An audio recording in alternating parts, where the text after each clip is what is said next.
सभी गुरु बहनों को नमस्कार करती हूँ। मैं संजू जमुहर आप सभी के बीच में शिव चर्चा गीत लेकर आई हूँ। एक बहन है, एक बहन के दो भाई हैं, उसी पर यह गीत है। पूरा गीत सुनिएगा गुरु बहना और बताइएगा कि यह गीत आप सबको कैसा लगा। बटी गईले जिंदगी के सबरे कमाई, बटी गईले जिंदगी के सबरे कमाई। के करा में बाबू रही हैं, के करा में माई, के करा में बाबू रही हैं, के करा में माई। बटी गईले जिंदगी के सबरे कमाई, बटी गईले जिंदगी के सबरे कमाई। के करा में बाबू रही हैं, के करा में माई, के करा में बाबू रही हैं, के करा में माई। खेत खलिहान बटल चूल्हा बर्तनवा, खटिया मचिया बटल दुनहु बिरनवा, खटिया मचिया बटल दुनहु बिरनवा। खेत खलिहान बटल चूल्हा बर्तनवा, खटिया मचिया बटल दुनहु बिरनवा, खटिया मचिया बटल दुनहु बिरनवा। कौन भैया करी है अब बाबू के दबाई, कौन भैया करी है अब माई के दबाई। के करा में बाबू रही हैं, के करा में माई, के करा में बाबू रही हैं, के करा में माई।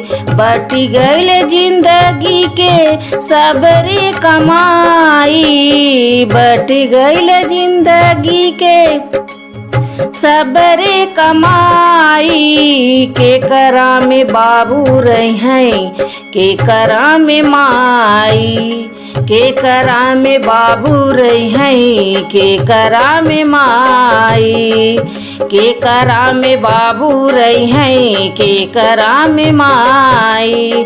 खिड़की दरवाजा बटल चापा के मसीनिया, खिड़की दरवाजा बटल चापा के मसीनिया।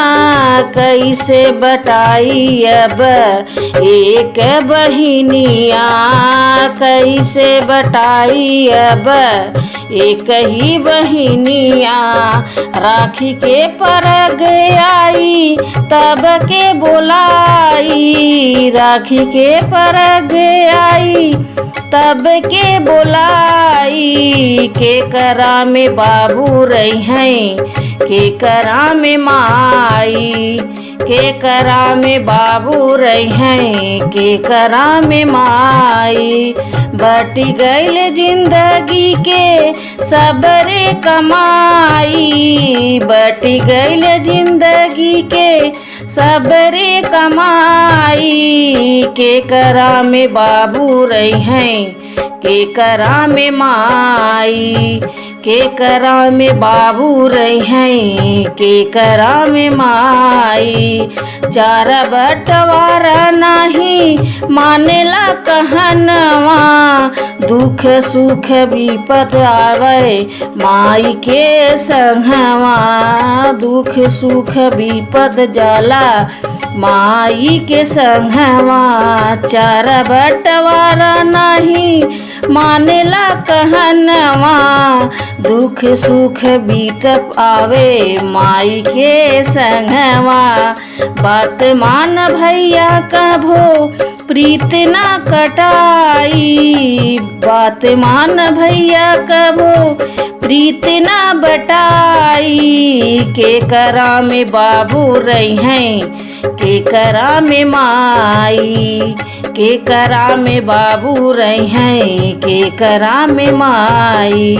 बट गईल जिंदगी के सबरे कमाई, बट गईल जिंदगी के सबरे कमाई। के करा में बाबू रही हैं, के करा में माई, के करा में बाबू रही हैं, के करा में माई।